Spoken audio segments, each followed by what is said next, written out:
My name is Erica Goslin. I'm the Deputy Director and Interim Executive Director at Taller Puertorriqueño. One of the things I love about Taller's 50-year history is that we began as a group of neighborhood artists, printmakers, students, and rebels. I celebrate that rebellious spirit, and I see it alive in the many things that we do here. Taller continues to serve our community through our archives, where we house a collection of books, videos, audio tapes, and a very special oral history project of the neighborhood that was done by kids and students in the 70s, Batiendo la Olla, which is now being updated and released for our 50th anniversary. We continue to serve families through our arts education after-school programs, teaching things like Latino STEM, Bomba y Plena, visual arts, and more.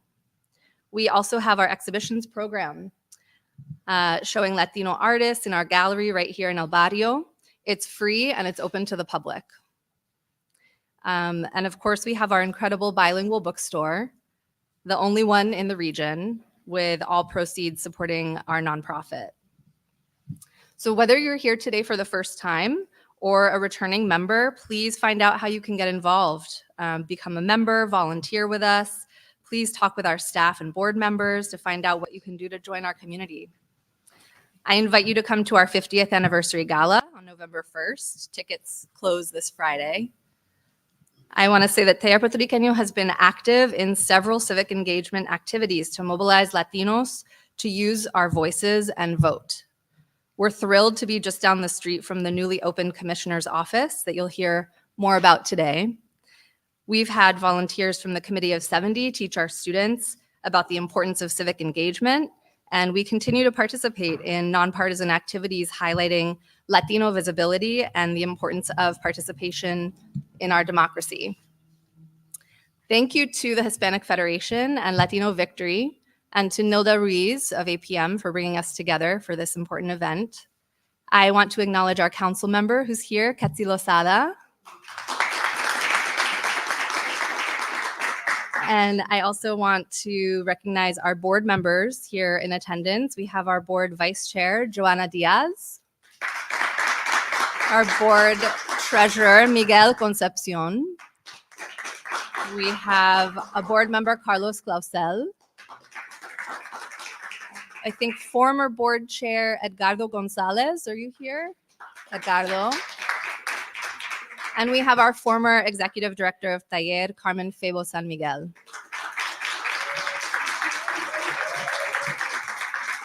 Thank you all for being here. I'd like to turn it over to Frankie Miranda, President and CEO of the Hispanic Federation. Thank you, Erica. Gracias for the warm welcome, and to all the team here at Taller Puertorriqueño for hosting us. Good morning, buenos días. I am honored to be here to share important results from our latest survey on the Latino electorate, and which I should add is the most comprehensive poll done this election cycle on Latino voters in key battleground states. Our pollster, Matt Barreto, will expand on the uniqueness of our poll a little later during the presentation, but it's no coincidence that we are here today to release this poll in the most consequential of swing states, Pennsylvania, or what we choose, or why we choose the city of brotherly love with its large and ever-growing Latino population, a population, by the way, that has nearly doubled in size over the past 2 decades. And it should be no surprise to anyone that we are here today at this cultural jewel, an essential Puerto Rican institution, Taller Puertorriqueño, given the significance of the Puerto Rican vote in this election, which represents 350,000 of the 580,000 eligible Latino voters in this state. We lovingly call Puerto Rico La Isla del Encanto. Well, today, Pennsylvania, and especially during this election, es el estado del encanto, because as Boricuas go, so may go the state and the entire nation. Pennsylvania is indeed a critical part of our story, our growing and hardworking Latino community, 64 million strong, And whether we're in Phoenix, Arizona, or Clark County, Nevada, Philadelphia, Allentown, Pennsylvania, we are undoubtedly helping to shape America's culture, economy, and democracy. All the data, numbers, and insights that we have tells us this. Our community is energized and ready to play a decisive role in the upcoming presidential elections. In 2020, there were 30 million Latinos eligible to vote, and over 16 million voters participated in that presidential election. What's more impressive is that today we have 36 million Latino eligible voters, and we're getting ready for a record number of Latinos participating in the upcoming general election. Our polls continues to show that more than 70% of Latino voters are certain that they will vote in the upcoming elections. This expected turnout will undoubtedly impact the 2024 election, may very well be the decisive in who will win the White House, the Senate, and the House of Representatives. These findings of our poll of Latino voters in key states, North Carolina, Wisconsin, Michigan, Arizona, Nevada, Georgia, and of course, Pennsylvania, provides a deep dive on the Latino voter sentiment at a crucial time, just 3 weeks before the election. Thanks to the collaboration we have with our sister organization, Latino Victory Foundation, we're able to provide you with the most comprehensive and probably the last reliable snapshot of Latino voters before the most important election of our generation. We're here to reclaim our own narrative. Most polls have been grabbing the headlines, try to tell a story about the Latino vote, often with insufficient data. The sample is either not inclusive or sufficient size or lack cultural nuances. How to ask the right questions needs a cultural competency and linguistically competency that is reflected here in this room. It is our hope that with this poll, we reframe the way that Latino voter power is perceived, both nationally and at the state level. But most importantly, that we tell our own story, that we help our own community to get to the polls. You should know that we need to highlight that Latino voters have consistently supported taking action on climate change, reproductive rights, defending LGBTQ+ rights, and other fundamental freedoms. We are by and large supportive of progressive policies. Understanding that these issues and how to address them with our voters is key to mobilizing our community and curb misinformation that is rampant, especially targeting Spanish language speakers. We will appeal to our communities with more effective message and solutions rather than demonizing our communities. Today's discussion will be framed in a nonpartisan way, consistent with our 34 years of history, mobilizing Latinos to turn out to vote and elevating their needs and aspiration. Beyond the polls and survey, Hispanic Federation works with a network of more than 750 nonprofit community-based organizations in 40 states, DC, Puerto Rico, and the U.S. Virgin Islands to help the youth to get access to affordable health care, obtain jobs, career skills, and get immigration support they need to fulfill the American dream. We are also working with our partners to make sure that our people are registered to vote and can turn out on election day. We want political stakeholders, we want power brokers here in Pennsylvania and beyond to know that groups that are here in this room, many of these groups that are doing incredible work in the community are partnering to make sure that Latinos are there on election day. Here in Pennsylvania, Hispanic Federation is supporting 9 Latino-led organizations to get out the vote efforts. These organizations are here to mobilize our community to do door knockings, making phone calls, text messaging, and providing culturally and linguistically relevant voter information. And that's why we're here today, to continue highlighting the power and importance of the Latino vote. The results of the poll that we're about to present confirm that Latinos are listening and they care about this upcoming election. And on a personal note, I am a Jibarito de Toalta, born on the island, raised in Puerto Rico. My parents are in Puerto Rico. My sister, my brother, my nieces, my nephews are in Puerto Rico. I lost my grandmother after Hurricane Maria. I am, like many of you, investing in the continuing recovery process in Nuestra Isla del Encanto. We all know that what is at stake in this election is also the future of our loved ones and the ones that desperately need us to advocate for them. Let's do the right thing and get as many of us to the polls. Let's continue the progress that we have accomplished in recent years in Puerto Rico and here in the United States. Our future, your future, is the future of everybody in Puerto Rico and here in the United States is in your hands. Now, to discuss the details of the poll findings, I will turn over to our team of political titans. And we have here incredible partners. Our partner in conceiving and conducting this poll is our sister organization, Latino Victory Foundation. To help us discuss some of the results, I'm very pleased to introduce one of our community's greatest philanthropists, community builder, political activist, who is the chair of Latino Victory and the founder of the Hispanic Federation, Luis Miranda. Let's give him an applause. Also, I would like to welcome the administrator of the poll. This is the go-to when it comes to Latino polls. Our great friend, Matt Barreto, who is president and founder of BSP Strategies and professor of political science and Chicana studies at UCLA. Thank you, Matt. And mi hermana, Cindy Benavides, president and CEO of Latino Victory, who will be leading the Q&A after the presentation of the poll findings. So take it away. Let's get started.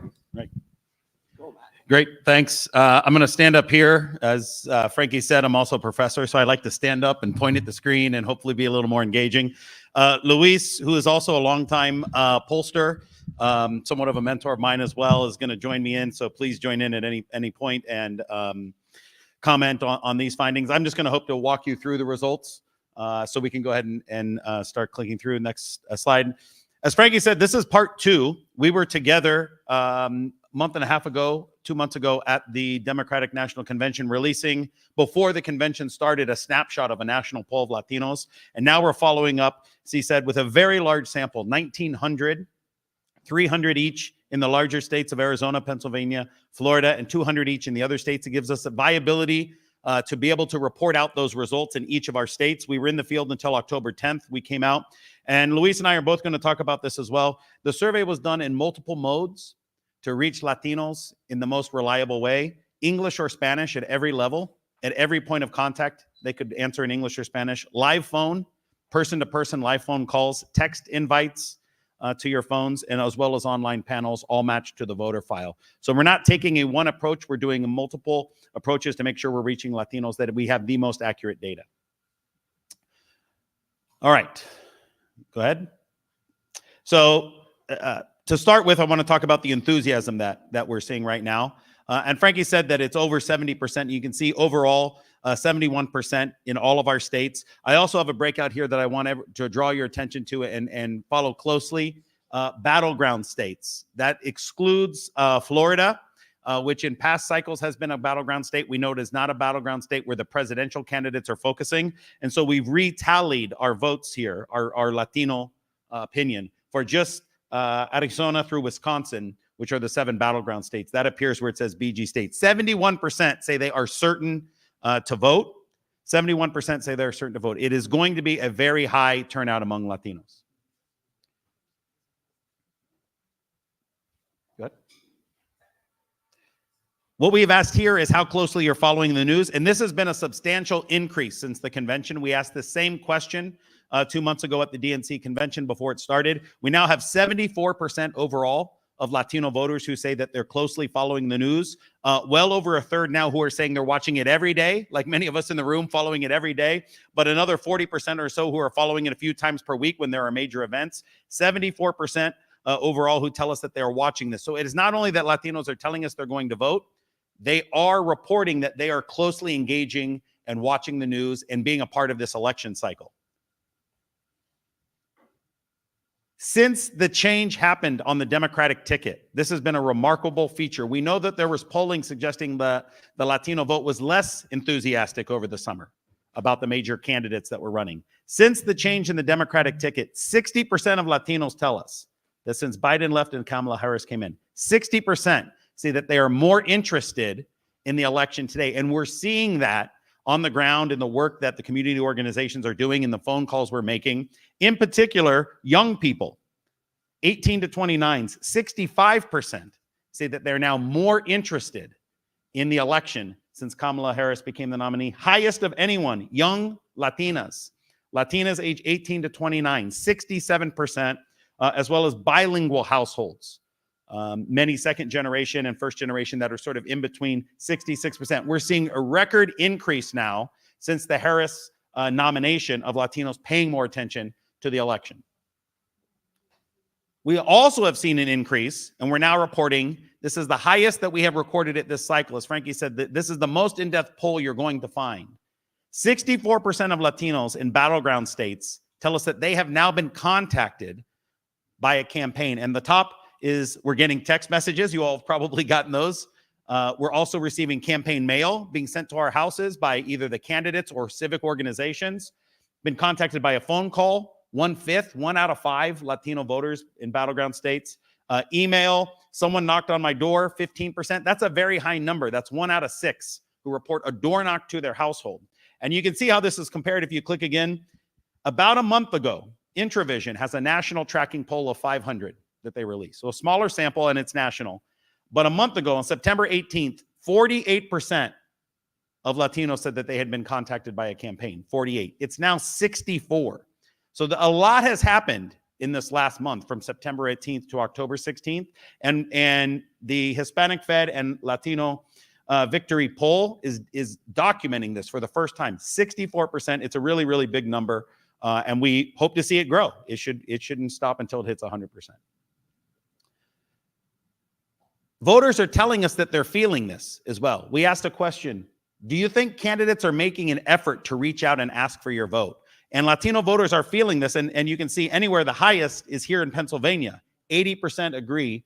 Candidates are making an effort to reach out and ask for my vote. This is also a substantial increase since the summer. Latinos are now reporting they're seeing the campaign come to them. We had not seen this before the Democratic convention. We had not seen this earlier in the summer. In the last 2 months, in particular the last month, we're seeing increases in this. Overall, 75% and 75% in battleground states, but the highest of anywhere was here in Pennsylvania. Now, I'll draw your attention to a lot of Pennsylvania data. As Frankie said, probably now the most important Latino state.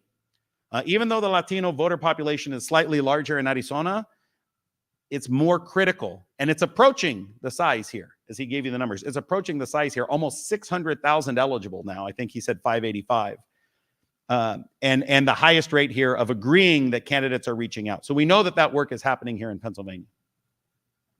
What are the most important issues? This won't surprise anyone. Costs, economy, housing affordability are driving this. These are all the issues that rate 30% or higher. 60% say costs, 38% jobs in the economy, and housing affordability. So there's no question that that's pocketbook issues. But if you look down the list, there are still other important issues in our community: abortion and reproductive rights, gun violence, issues at both the Mexico border and also citizenship issues. Access to affordable care and other issues are important issues in the Latino community that they expect candidates to hear about. Latinos are optimistic. I think this is something that people are missing. That on the last slide, 60% said cost and economy. These are my major concerns. 59% of Latinos are optimistic that things are getting better in our economy right now. And so we have historically been a future, forward-thinking, optimistic community and culture, and that continues to come in. Even as costs are high, we recognize wages are going up, inflation is stabilizing, and Latinos no longer believe that the worst is ahead, only 27%. So there's an opportunity here for Latinos to see us turning that corner, and you see it across the different battlegrounds. 59% in the battleground states ties with the national average. Policy issues. So before we get into the candidate, I know everyone wants to see the candidate numbers and the horse race numbers, but let's talk about, as Frankie said, this is a nonpartisan effort. We're really here to talk about the issues and the enthusiasm. We are going to talk about the candidate horse race numbers as well. What are the most important issues that Latinos will support? And we asked, would you be more likely or less likely to support this candidate? You see at the top of the list, cutting taxes for middle-class families and raising taxes on big corporations. Okay. 84% more likely to support that candidate. It's our highest margin of anything, plus 67, more likely versus less likely. The second, an issue that got a lot of attention earlier and hasn't gotten as much attention, end the war with Israel and Hamas, a permanent ceasefire. 82% more likely. This is an issue we know in particular younger Latinos want to hear more about. Increasing regulations to reduce pollution and the effects of climate. 82% more likely. Passing a law to guarantee access to abortion for women who need it. 78% more likely. These are very large numbers that we go down. Path to citizenship, 75. Sensible gun control to ban assault rifles, 75. Canceling student loans with incomes under 125, 73. And passing a law to guarantee equal rights to marry for gay and lesbian couples, 70%. All of these policy issues, greater than 70% support, all the way up to 84 among Latinos. There is no evidence, and I don't say this as a Democrat, I say this as an analyst. There is no evidence that Latinos are getting, quote, more conservative. That doesn't mean that the Democratic Party is necessarily hitting the numbers they did in 2012 with Obama. But there is no evidence on the policy issues that Latinos are getting more conservative. It just means we need to go fight for the Latino vote, take the message to the Latino vote. 70% or higher on these progressive policy issues is what Latinos in this survey told us they wanted to hear. In particular, we asked who they trust and what their position is on abortion rights. And we asked the question this way: no matter what my own personal beliefs are, I think it is wrong to make abortion illegal and take that choice away from other people who may need it. We got 74% overall, 75% in the battlegrounds. You see across all the states, even in Florida, which is considered a more conservative Latino state, 68% agree. No matter what my own personal beliefs are, it is wrong to take that choice away. And then we ask on a battery of issues, which I'm about to show you, who do you trust? Which candidate do you trust on this issue?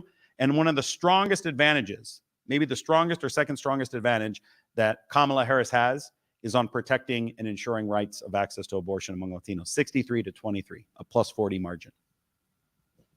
So here's the other issues. The strongest advantage is actually on protecting immigrant rights.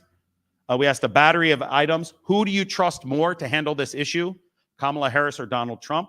Again, not giving endorsements, just asking Latino voters who they trust. The number one issue of trust for Harris is on protecting immigrant rights and a path to citizenship.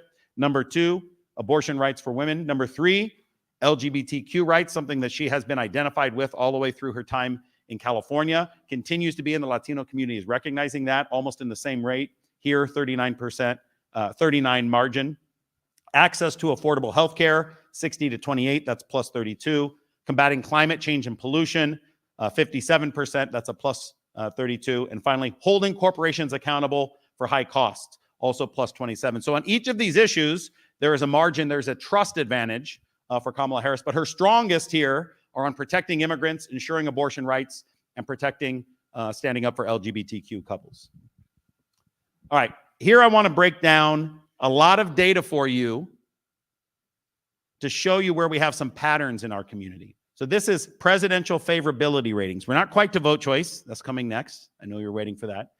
The blue dots are what is your favorable rating of Kamala Harris. The red dots is what is your favorable rating of Donald Trump. And you see overall, Harris is 61 to 38 on favorability, okay, plus 23.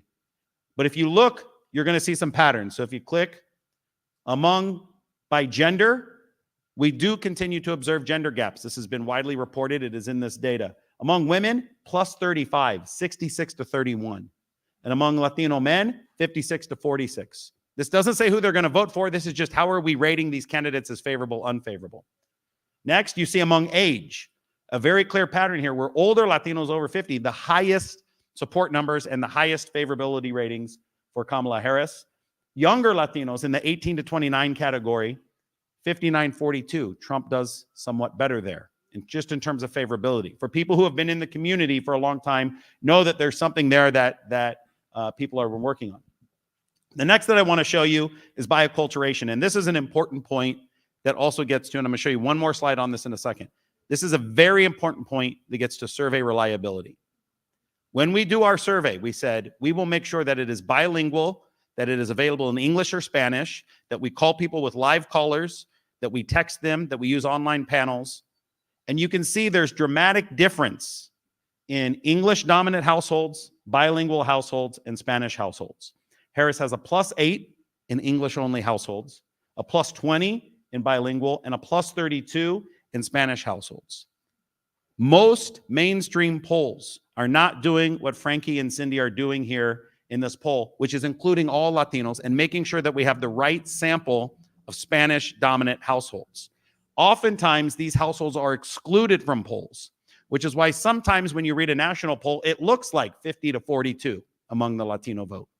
We're not denying that that's the favorable ratings among English-dominant Latinos. It is. But you cannot only interview those Latinos and think you have an accurate portrait of our community. I'll show you the same thing when it comes to vote choice. So here's the candidate vote. As of October 15th, 2024, I give you two lines, the total vote, and then also the battleground states. I encourage you to look at the battleground states as really the lead sort of marker in what we're seeing, because the Florida data is in the total vote and has a more conservative Latino vote. We're going to show you that in the next slide. On the multi-candidate, go ahead and go back, stay here. 59-37 in the full sample, but in the battleground states, 62-34. That's plus 28. That's the highest that we have recorded in the polling that we have done. It was about plus 23, plus 24 pre-convention. So we do observe an increase here over the last month or month and a half for the Harris campaign. This is consistent with some other polls. CBS, YouGov had a poll, very small sample of Latinos. I think only about 220 Latinos in their sample, but they also had, I think Harris at around 63-36. This is the largest Latino sample you're going to see on this, and 62-34 is what we're reporting. I think that's the headline for the Latino vote in the battleground states. Now let me break that down for you again. The vote, let me break the vote down for you by language. Go ahead, next slide. And go ahead and click one more time.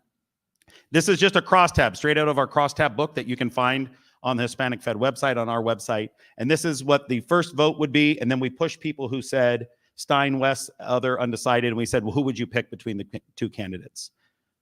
If you just have, and you can just focus on the combined vote, if you just have English households in your sample, you'll think it's 51-42. If you expand and you have the bilingual households in, you'll think it's 57-40. We see some numbers like that sometimes. And that's usually a pollster will say like, no, we had some Spanish people in our poll. We had that. You'll probably end up somewhere around there. And if you also include Spanish dominant, difference there is 2-1, 64-32 versus only a 9-point gap. All of these are parts of our community. We're not only interviewing these folks, we're interviewing all of them, merging them together at the correct proportion so that you're getting the correct read of the Latino vote. And I think it's a very, very important point. When you see these other data points, whether it's from the New York Times or anyone, you want to know, are they actually including Spanish-dominant Latinos in their poll, and at what proportion? And it has to be somewhere in the mid to high 30s, we know, in terms of the number of Spanish speakers in our community. Here it is by state. I think if you click again, we might see some. There's the battleground state, 62-34, and one more click should get us to Pennsylvania. The highest of any of our margins, 64-31, is plus 33. As I said, in the 60s in the other battleground states, and a dramatic difference from Florida. So you see Florida only 44-51, minus 8 for Harris, plus 8 for Trump on the rounding. And that's why the total Florida, which is not a battleground state, is making the total number at 59-37 look a little bit different. The battleground states where most of the polling is being conducted, most of the Latino polling is being conducted, we're reading at 62-34, really driven by this large and substantial vote in Pennsylvania, 64-31. The strongest performing of any of the Latino battleground states, and a dramatic difference from what's happening in Florida, where there has been less investment in campaign attention. The final thing I'll show you is the congressional ballot. Frankie talked about House and Senate races as well. Go on the next slide. What we find here is 53-31, 56-28 in the battleground states, a plus 27 margin. But notice larger numbers of undecided. So as people focus on the presidential this year, we're seeing those undecided numbers go down, 8% on the first ask, down to 4% on the second ask. But on Congress, people are still, there's still a lot of time. U.S. Senate and U.S. House, there's still a lot of time. This is 1 out of 6, 16%. 1 out of 6 Latinos has not made up their mind, and there's an opportunity to influence those folks. I think that's the last slide. You can click. Yes, thank you. I'm going to turn it over to Luis for any additional comments.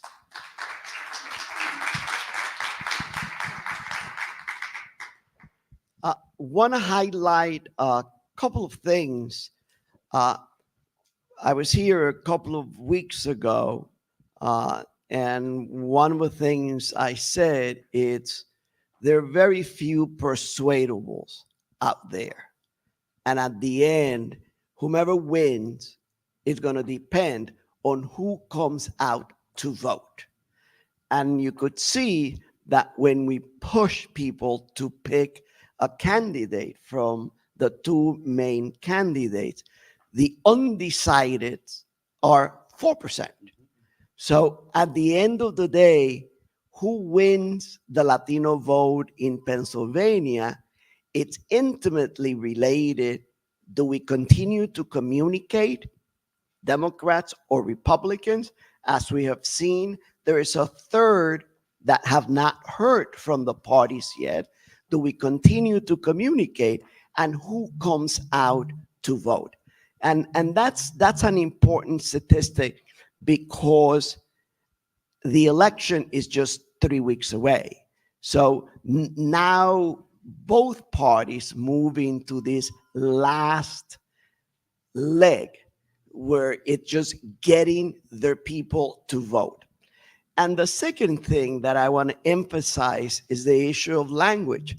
Last week, lots of friends of mine, Republicans or Democrats, saw a poll where the gap was closer between Democrats and Republicans. But when you look at the sample, and at the end of the day, I have learned, I looked at the results after I look at the sample, because the sample, it's telling me who did they talk to. In that poll, 20% of those Latinos who were interviewed were Spanish speakers. But the universe of Latino voters, it's more like 35% are Latino voters. So when you get that number right, you saw the difference between English-speaking Latinos and Spanish-speaking Latinos, and having everyone in the sample, it's key to get an accurate number of where our community is at. So wanted to highlight these two things. And the last thing I say, it's how divided people are. When you see who they think best represents their aspirations in a whole bunch of issues, ex-President Trump, it's in the 30s. And the vice president, it's in the 50s and 60s. And at the end, that's the vote preference that you get. So no doubt you saw the numbers in Pennsylvania and how getting, for both parties, getting out those 589,000 Latinos who are registered to vote in Pennsylvania, it's going to make the difference. I finish with an overall. In the past, we only mattered in New York, Florida, Texas, and California, because that's where you have large concentration of Latinos. The difference now, it's that elections are so close, and Latinos now have dispersed throughout the country, that the 4% of Latino voters in Georgia are key in a state that you could win by 1 or 2 percentage points. The 5% of Latino voters in North Carolina are key because they can decide those electoral votes as well. So the dispersion of Latinos throughout the country, it's no longer important. Nobody's paid attention to all Latino New Yorkers. No one is coming to New York to talk to us, to see what our aspirations are. They're coming to the 589,000 Latinos in Pennsylvania, not the 3 million Latinos in New York, because that dispersion and the closeness of our election, it's having a real impact that we as a community can make in deciding who becomes the president. As I said in a column that Frankie and I just wrote, the road to the White House comes through Pennsylvania Latino barrios.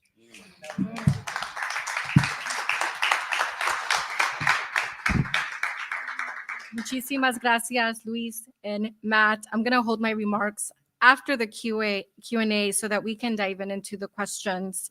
And just to give you a couple of top points, my name is Cindy Benavides. I serve as the president and CEO of Latino Victory Foundation. And when we talk about numbers in this election, although we're 64 million strong, we are 36.2 million eligible Latino voters, of which we expect that at least 17 million would turn out to vote. I want you to think about the opportunity gap that exists between the 36.2 and the 17 million and how much work we have in the last 3 weeks. All right, Luis and Matt, I'm going to open up the floor. If you could state your name, maybe the media source or organization you're from, so that we can take those questions.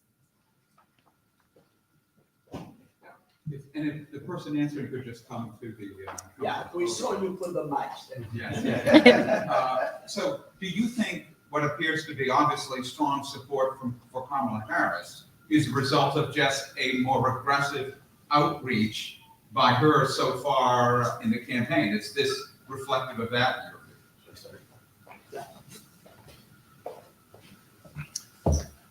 Thank you for the question. I think, first of all, Latinos have historically voted Democrat at about a 2-to-1 margin.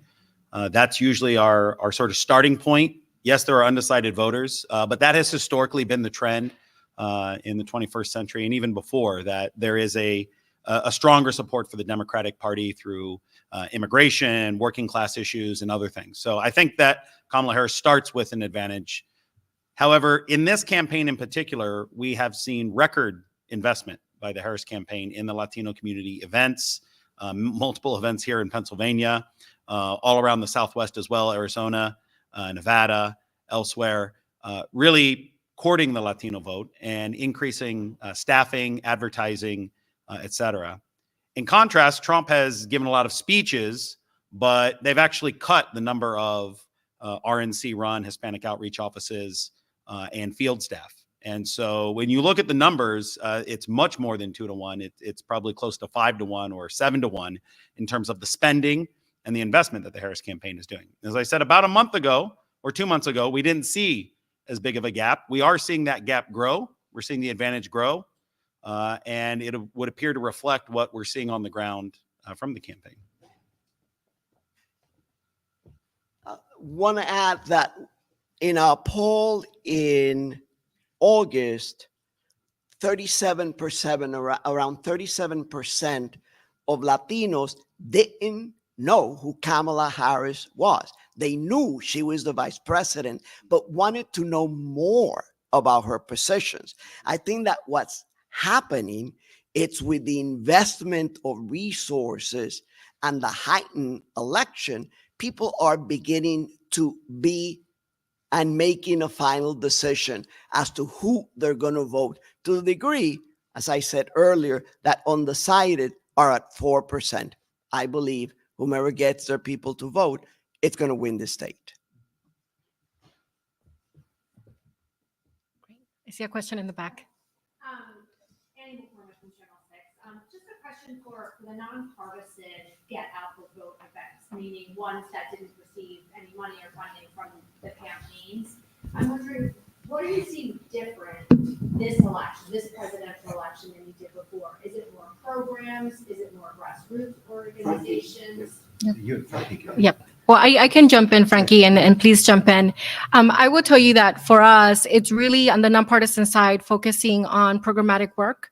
And one of those is tying the issue of climate change to mothers, to Latina mothers. So we have a program called Vote Like a Madre, which is really relevant in the sense that we talk in language, culturally sensitive in terms of targeting Latina mothers, whether it's in English, bilingually, or in Spanglish, as I like to say, or directly in Spanish. And so really doing a lot of that investment across a couple of states, in Arizona in particular, about $2 million investing digitally there. Frankie?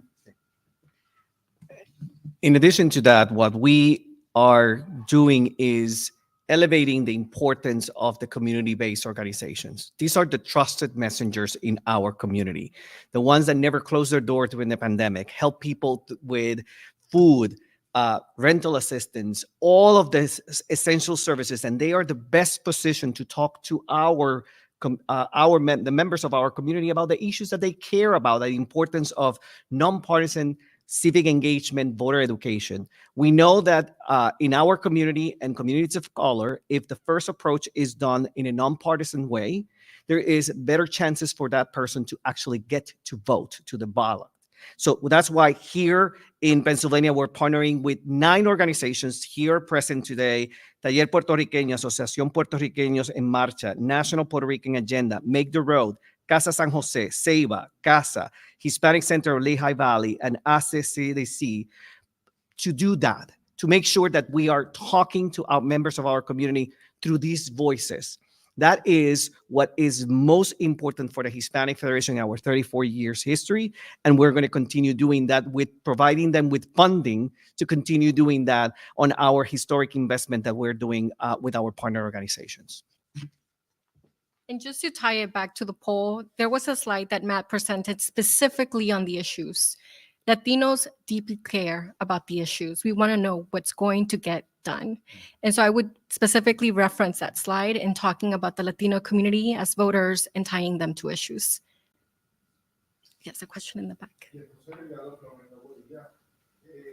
Matt or Luis, does Vice President Harris needs to win the state in 2-1, like usually the Democratic Party wins the Latino vote nationally, or she needs to get the vote out more, especially in Civic? Probably we'll disagree on this, so we'll both be You want me to go first? No, you go first. Okay. Well, I'll be curious to see what Luis says now. The first point I think you bring up is, what will the turnout rate be? And we have to remember, and Frankie, Luis, and Cindy have all mentioned this, the Latino vote is growing dramatically here in Pennsylvania, one of the fastest growing states. So the Latino vote is not static. The number of votes that we had last year is not the number of votes we're going to have in 24. There's going to be possibly 80,000 more Latino voters just this cycle than in 2020. So I don't look at a specific number point of saying it has to be 64, it has to be 66 in order for one candidate to win or lose, because there's so many more votes. They need to first grow the turnout. That's number one, and get more people registered and turned out to vote, because it is an electorate that is voting about 2-1 Democratic. And so the more people that you can get registered and turning out on election day, which is why I think you're going to see an incredible ground campaign focused on voter turnout here, from not just the campaigns, but from the civic groups, from the groups that are on the ground. The more votes you turn out, that does benefit the Democratic ticket, because Latinos have historically voted more Democratic. But we have to look at the overall total raw numbers and what does it contribute. Pennsylvania was less than 100,000 votes decided, 50,000, I think, in 2020. And you've heard the number of Latino votes, the number of Puerto Rican votes. It's a majority Puerto Rican community here. I think right now, Harris is eclipsing that 2-1 margin, 64-31 in Pennsylvania. If those trends continue and turnout is good, I think it bodes very well for the Harris campaign. Obviously, the largest vote is here in Philadelphia, but also the Lehigh Valley, and all the way to, some of the towns in Scranton, Hazleton, Allentown. Those have huge Latino populations as well. I'll give you a slightly different perception. I believe that what is happening, and parties are beginning to realize that we're not a monolithic group anymore. So it's not just those parties, it's to get the right Latinos out to vote. If you get more Latinos, men, to vote, you saw the gender gap. If we get more of our women out to vote, you saw the gender gap. So I think that what parties are beginning to understand, which they didn't 4 years ago, is that there are nuances in who we are as a community, and learning those nuances is key to win a state or not. Because at the end of the day, as I am tired of saying, there are no more persuadables in the world. Everyone has an opinion. I hear the news when they interview 4 undecided voters and 3 of them begin to speak nicely about Trump. Well, that's not an undecided vote. That person already has a predisposition of who they're going to vote. The same thing is happening in our community. And for parties to understand who to get out, it's going to be the difference, because nonprofits like the Latino Victory Foundation and the Hispanic Federation, they're just going to get Latinos out to vote. It's the party's responsibility to then make sure who turns the volume on. Thank you, Luis and Matt. And I would just add that since 2016, when Trump and Clinton faced off, we have 38% new voters coming into 2024. I think I saw a question over here. So just, Emily from WHYY, you stressed just getting out the vote is so important. To your knowledge or in your research, what are some of the barriers for Latino voters? I guess especially thinking about Spanish dominant Latino voters in coming out to the polls, voting by mail, and how are, groups working to address those, especially in Pennsylvania? Okay. And Frankie, feel free to come up here. Okay. All right. Come on, Luis. That comes with being old.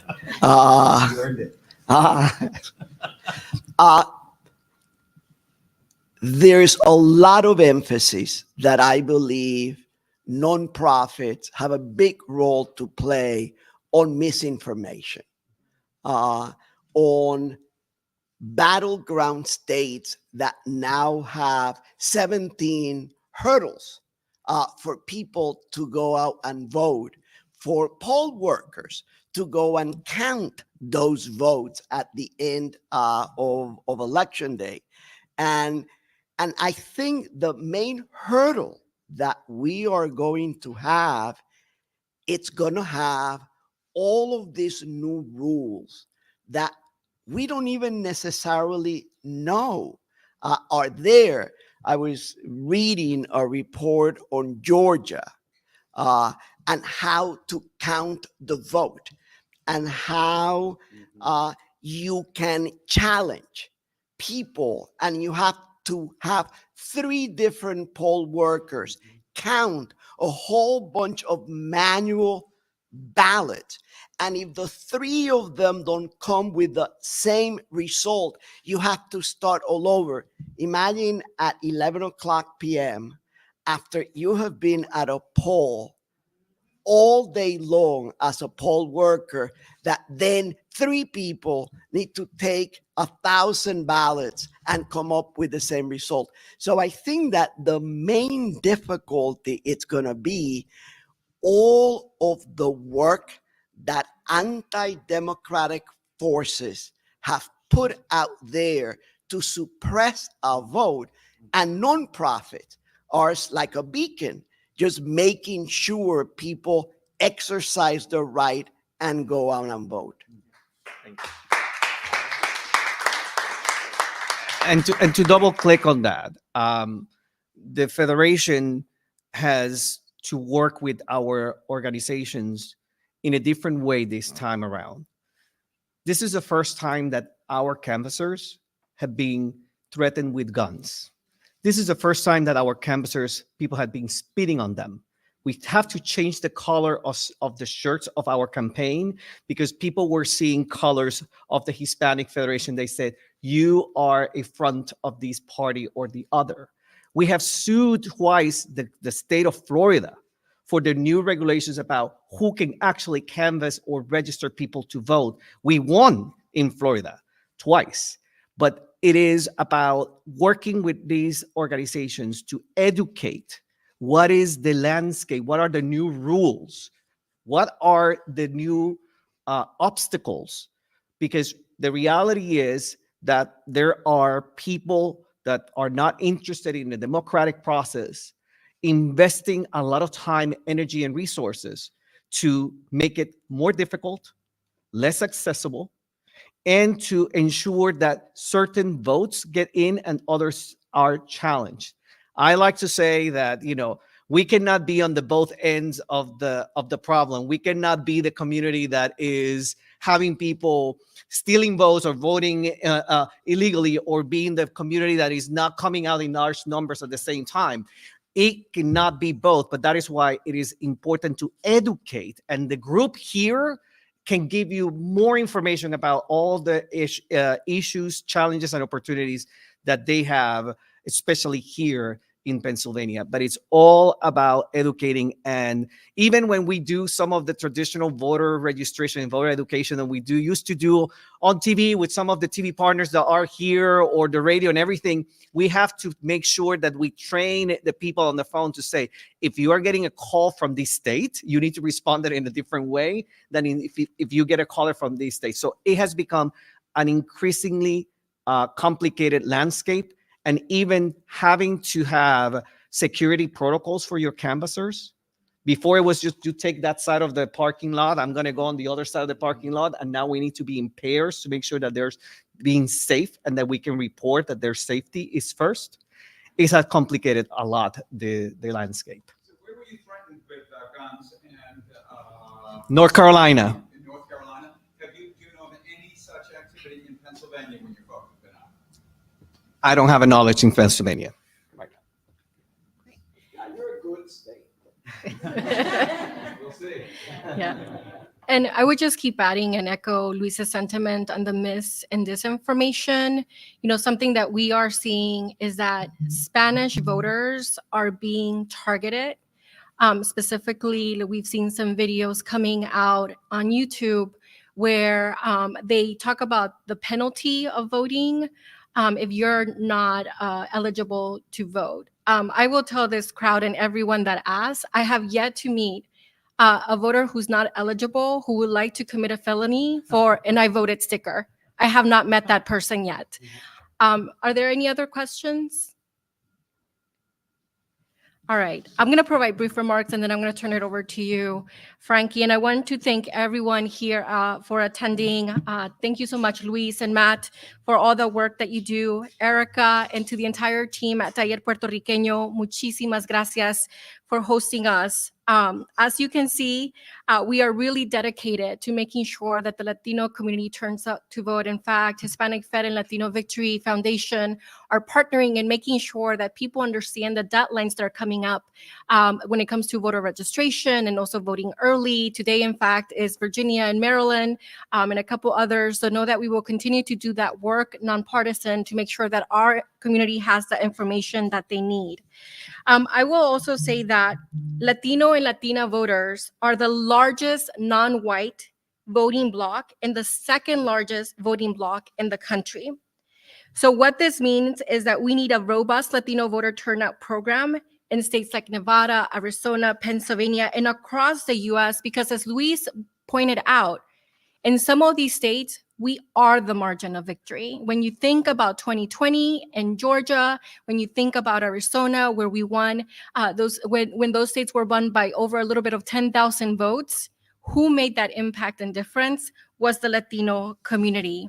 And so why we are here today is because it's important that we have data that is nuanced, data that really goes into the trenches of who we are as a community, whether it's language, but also country of origin. So many of us impact these elections and have really that I would say that communication that we use in our own communities and with our own families. And we know that we ourselves are the biggest messengers in our communities. If a stranger knocks on your door, the likeliness that you will listen to that stranger is less likely than if your nephew or your sister or your tia or your comadre actually tells you the importance of voting.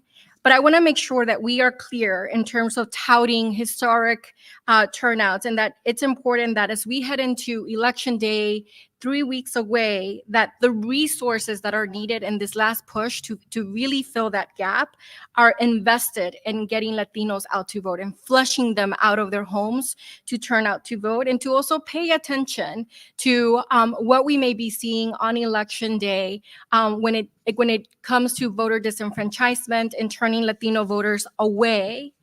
There is a formidable opportunity to make sure that Latinos turn out to vote, and that we keep really making sure that there's this enthusiasm, not only in this election, but beyond. And so with that, I want to say thank you to all of you and turn it over to Frankie, who's going to dive in a little bit more in terms of, you're going to wrap it up? Okay. Yeah, just wrap it up. At the end of the day, for us, this is about recognizing the incredible organizations here in Pennsylvania. I want the Taller Puertorriqueño, Asociación Puertorriqueños, Marcha, National Puerto Rican Agenda, Make the Road, Casa San Jose, Ceiba, Casa, everybody, Hispanic Center Lehigh Valley, and asked it to come here to the front. So if anybody is interested in talking to these amazing organizations, they're here, they're doing the work. And at the end of the day, it's about cultural competence. If you're asking the questions and you know that you're going to order from the menu beans, you know that in certain places it's going to be habichuela, in other places it's going to be frijol, in other places it's going to be feijão. You need to ask the right question in the right cultural and linguistically competent way. Thank you so much for coming, and please, the organizations, join us here on the front.